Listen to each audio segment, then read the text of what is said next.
What's up guys, welcome to Freedive Passion. Today's another Q&A video. We got some really good questions last week. If you want your chance to ask a question, head over to Instagram, and each Monday on our story, we give you the opportunity to ask a question.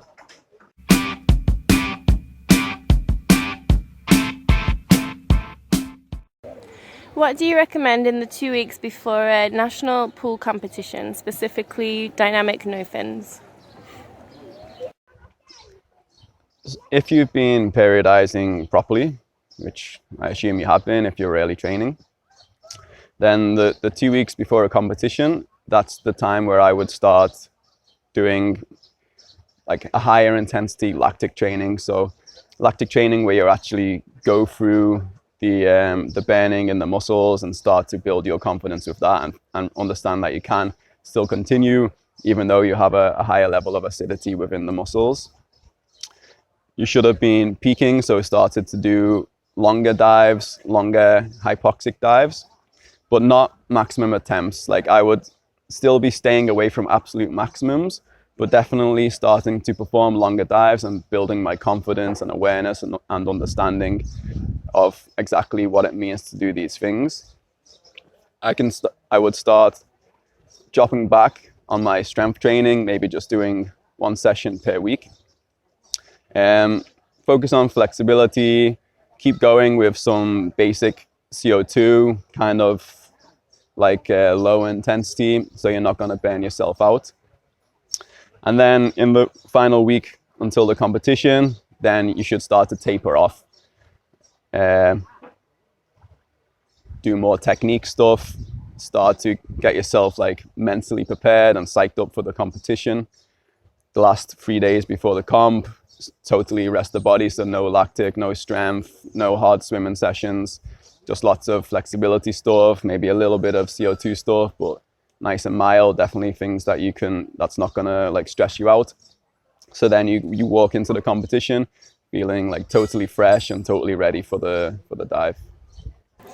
Is there better CO2 training than the static and dynamic tables? Yeah, anything which makes you feel like you need to breathe more air than what you're actually breathing is technically CO2 training, because your CO2 level is higher than what its normal neutral level is.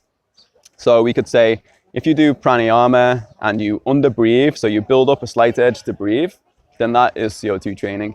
If you go for a walk and breathe a little bit less than what you feel like you need to breathe, that's CO2 training. If you just do a 2-minute breath hold without contractions, that's CO2 training. Anytime you build your CO2 level up, it's CO2 training. You don't have to think, okay, it's only CO2 training if I do like a static table or a dynamic table. If you head over to my YouTube channel, I've got some nice CO2 training on there that you can try. But really, you can just be imaginative with it. Whenever your CO2 level is above its baseline, then you're doing CO2 training. What are your feelings about yoga and freediving? Optional or important? I think yoga specifically is optional, but the things you train within yoga are important. So if we're talking about pranayama, training the breath, training your respiratory muscles, getting used to controlling the breath and higher levels of CO2 and not reacting to the higher levels of CO2. If we're talking about the asana and building your mobility, building your range of movements, your flexibility, these things are all super important, but you don't have to do it within yoga. You can just build your flexibility the same as a gymnast would, for instance. You can use breathing techniques and mental training techniques from self-hypnosis or NLP. The important thing is that you develop these aspects of yourself, of your freediving, whether it comes from yoga or some other discipline, that's not what's important. I find no warm-up PB dives to be too difficult. Do I mainly need to train CO2 for this?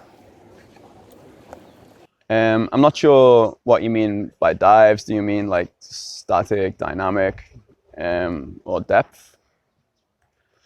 Now, the thing about warm-ups is it should potentially extend your hypoxic limit. But that's only so long as the urge to breathe isn't affecting you so much, the more intense feelings that you get from the dive response, so long as that doesn't affect you. So you can't really say that no warm-up is definitely the way to go, because it just depends if you can really handle no warm-ups, and if that no warm-up then unlocks some greater potential for you. So forcing yourself to try and do no warm-up PBs might not necessarily be the best thing for you. If you find warming up really like helps you to become more comfortable for your dive, then do it. It all depends on what exactly is holding you back in your PBs. If it's CO2, for instance, because I'm just saying that because you mentioned maybe you need to train more CO2, then it makes sense for you to warm up. If it's hypoxia, then maybe it makes sense to do no warm-ups, but then it also depends on what's causing the hypoxia. If it's like a lack of relaxation that you're feeling because of CO2, then the solution may not actually be no warm-ups. It may be to continue to warm up and train CO2. So it's just, the answer's not really like that obvious or clear. You've got to kind of like analyze your own diving and see what's going on. Is freediving a profitable career?